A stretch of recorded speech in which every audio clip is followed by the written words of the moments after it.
Estamos de volta com o programa Tradição Cristã, Obras da Fé, ao vivo pela TV Campos de Minas, a TV que passa você. E hoje falando sobre a cultura, a arte daqui da nossa região neste período de Quaresma e Semana Santa.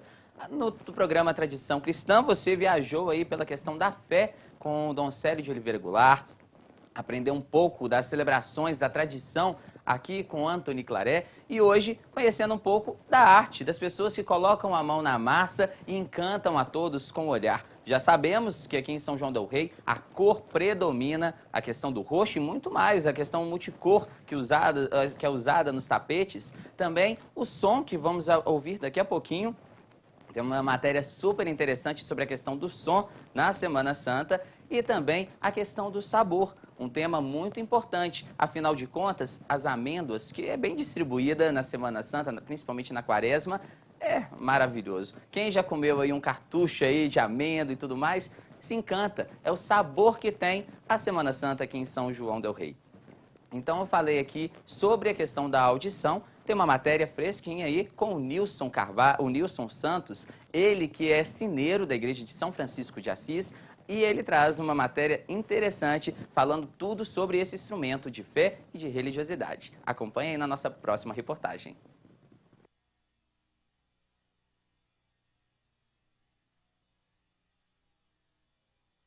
Uma tradição das terras são-joanenses que envolve beleza e arte é a linguagem dos sinos. E para falar sobre esse objeto litúrgico e religioso, conversa agora com Nilson dos Santos, ele que é sineiro aqui em São João del Rei há 23 anos. Nilson, como é essa tradição dos sinos aqui na cidade?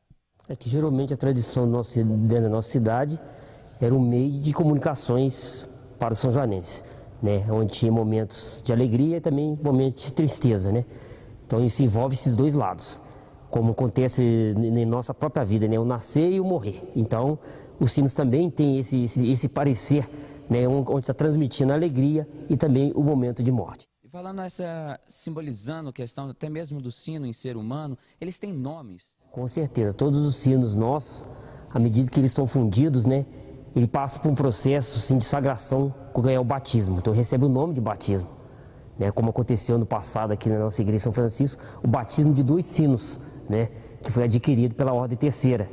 Um justamente o maior para substituir o que está rachado aqui embaixo, né, e o outro um meiãozinho que fez o complemento da torre, que fechou o conjunto da torre, onde se encontra o sino principal, que é o sino São Pedro de Alcântara.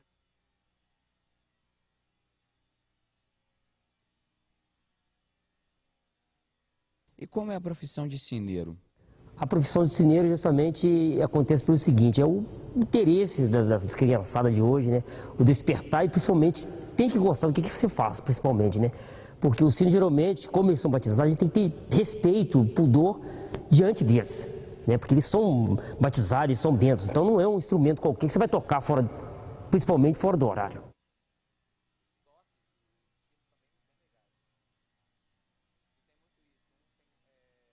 E no último final de semana aconteceu algo muito legal aqui na cidade, que é a competição de sinos, né? Exatamente, acontece, chama-se o combate dos sinos, né? Entre as 3 igrejas, que é a Catedral São Pilar, a Igreja de Nossa do Carmo e aqui a Igreja de São Francisco. Então isso aí acontece na sexta-feira e no sábado, que vai anteceder o 4º domingo da Quaresma, que é um dia mais alegre, né? Um dia assim onde até a igreja, você pode ver que a igreja está enfeitada, né? Com os panos rosa, né? A cor nesse dia até se modifica, né? Na parte litúrgica da igreja. É um momento mais alegre, né? Então é onde justamente acontece esse combate dos sinos entre as 3 igrejas. Por quê? A Nossa Senhora na sexta-feira ela sai, né? no seu velário totalmente fechado e aonde é transportada para a igreja de Nossa do Carmo, aonde após ela chegar dentro da igreja, aonde tem uma cerimônia que ocorre, que há o desvelamento da imagem. E como funciona? Se é um combate, tem vencedor? Geralmente não se compara com os nossos sinos, né? Nossos sinos aqui são 2.800 quilos, né? Como é que você vai girar um sino na proporção como os outros são mais leves, vão poder girar mais, né? Então, quer dizer, é bem difícil você ter assim, quem que ganhou, quem foi melhor, né? Entre as 3 igrejas, né? Mas a gente faz o possível que a gente possa, né? Que está no alcance da gente. Sem dúvida, quem ganha é o são joanense, é o turista. Com certeza, exatamente. É os próprios sineiros mesmo que se compartilham com o outro, assim, tem uma discussão totalmente boa, assim, sadia, que não tem nada que vai degredir a imagem do outro.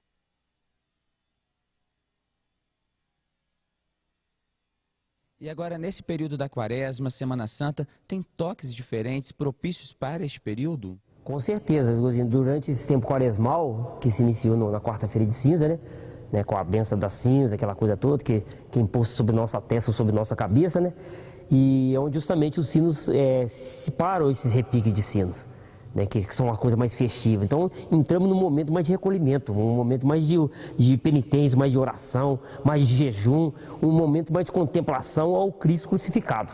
Por quê? É durante esse tempo da Quaresma que nós vamos preparar para o marco maior, que é a Páscoa, que é a ressurreição de Jesus Cristo.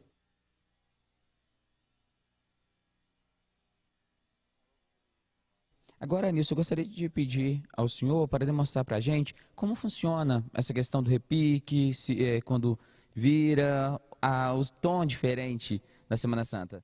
Geralmente o sino, a gente não, aos domingos, principalmente aos domingos, que nós tocamos nossos sinos aqui para a Santa Missa, não vamos botar o sino a pino, você vai botar justamente o sino contrário, né? Você vai virar ele, esse movimento para virar o sino, então o sino vai estar pino.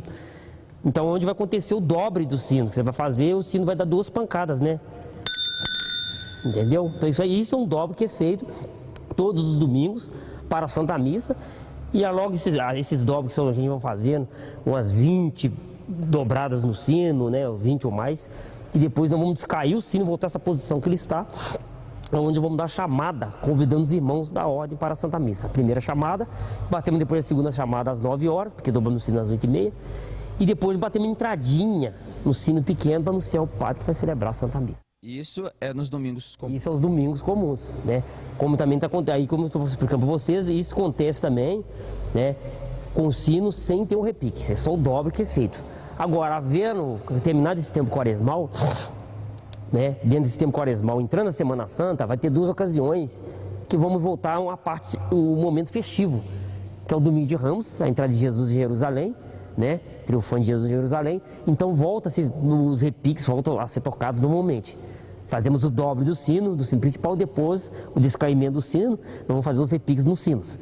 E isso vai acontecer no Domingo de Ramos, como vai acontecer na ressurreição também, para a missa, cada missa na sua igreja, na sua capelania, na sua paróquia, né, onde tem seus sinos, vão fazer o dobre dos repiques normalmente. E à tarde temos a procissão, que é o marco principal, que é do Santíssimo Sacramento, onde ela passando na nossa porta da nossa igreja, vamos fazendo não só o repique, mas o dobro festivo junto, acompanhado junto com o repique. E falando em sino, também não poderíamos deixar de falar da matraca, que ela vai substituir o sino na Semana Santa, na quinta e na sexta-feira. Geralmente na quinta-feira, após a missa, no momento da missa, que se canta o glória, né, na última missa da última ceia do Senhor, na catedral às 17 horas, o sino se emudece, quer dizer, não se usa mais tocar os sinos. Nem as campainhas também não se usa tocar nesse momento, na hora do restante da Santa Missa. Então o que vai substituir? São as matracas, né? Onde aquela matraca de madeira, né?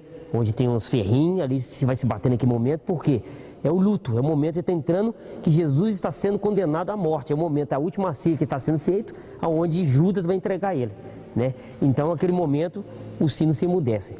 Qual o momento que o sino vai voltar a tocar? Ele vai voltar a tocar no sábado, aleluia, né? Onde estoura o glória, né? Ali vai se voltar os sinos a voltar a tocar normalmente, como deve acontecer. Então, perfeito. Muito obrigado, Nilson, pela sua participação. E aí fica uma aulinha muito boa para nós, são joanenses, para as pessoas que estão acompanhando, sobre os sinos, símbolo de nossa terra, de São João del Rei. É isso aí, pessoal. Vocês aí de casa agora podem escutar o barulho dos sinos e entender um pouco mais, a partir de agora, né, dessa aulinha do Nilson, que anos de sineiro, explica pra gente um pouco todo esse significado, toda essa simbologia através deste símbolo. E nós vamos para mais um breve intervalo, daqui a pouco estamos de volta.